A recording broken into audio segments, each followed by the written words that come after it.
Welcome to Reeka's fusion. Bisibele bath இது Karnataka special recipe. இந்த recipe எனக்காக செஞ்சு காமிச்ச என் ஃப்ரெண்ட் மஞ்சுளாக்கு தேங்க்யூ.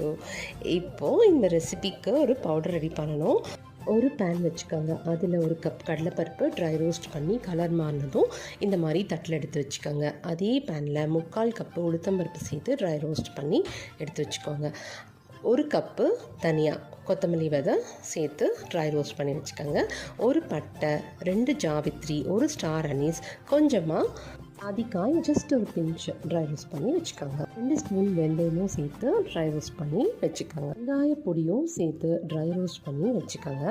ஒரு 20 காஞ்ச மிளகாவும் காஷ்மீரி சில்லியும் பொடி பண்ணி அதுக்குள்ளே சேர்த்து அதையுமே ட்ரை ரோஸ்ட் பண்ணி வச்சுக்கோங்க. அவ்வளோதான். இதெல்லாம் நல்லா ஆற விட்டு ஒரு சின்ன மிக்ஸி ஜாரில் போட்டு ரொம்ப பவுடராக இல்லாமல் கொரப்பாக அரைச்சி இந்த மாதிரி எடுத்துக்கணும். பிசிபில்லா பாத் பொடி ரெடி.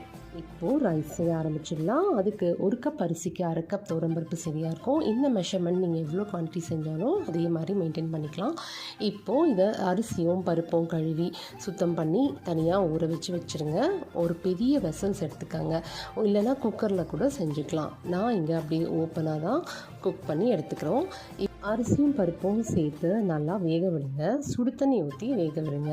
சீக்கிரமாக வெந்துடும். இப்படி வெந்ததும் இந்த மாதிரி கட் பண்ணி வச்சுருக்கிற எல்லா காய்கறியும் அதுக்குள்ளே சேர்த்துக்கலாம். உங்கள் விருப்பப்படி எந்த காய்கறி வேணாலும் நீங்கள் ஆட் பண்ணிக்கலாம். ஆட் பண்ணிவிட்டு சேர்த்து இந்த மாதிரி நல்லா கலந்து விட்டு நல்லா குழைவாக வேக விடணும். தேவையான அளவு உப்பு, மஞ்சள் தூள் சேர்த்து வேணும்னா சுடு தண்ணி சேர்த்து நல்லா மிக்ஸ் பண்ணி வேக விட்டுடுங்க. கொஞ்சமாக புளி எடுத்து அதை சுடு தண்ணி விட்டு ஊற வச்சுக்கோங்க. இப்போது தக்காளியும் கேப்சிகமும் நான் சேர்த்து கலந்து விட்டுக்கிறேன்.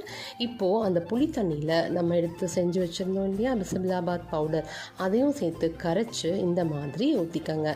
இங்கே வெசல்ஸ் பத்தாததுனால நாங்கள் 2 இதுவாக பிரித்து செய்கிறோம்.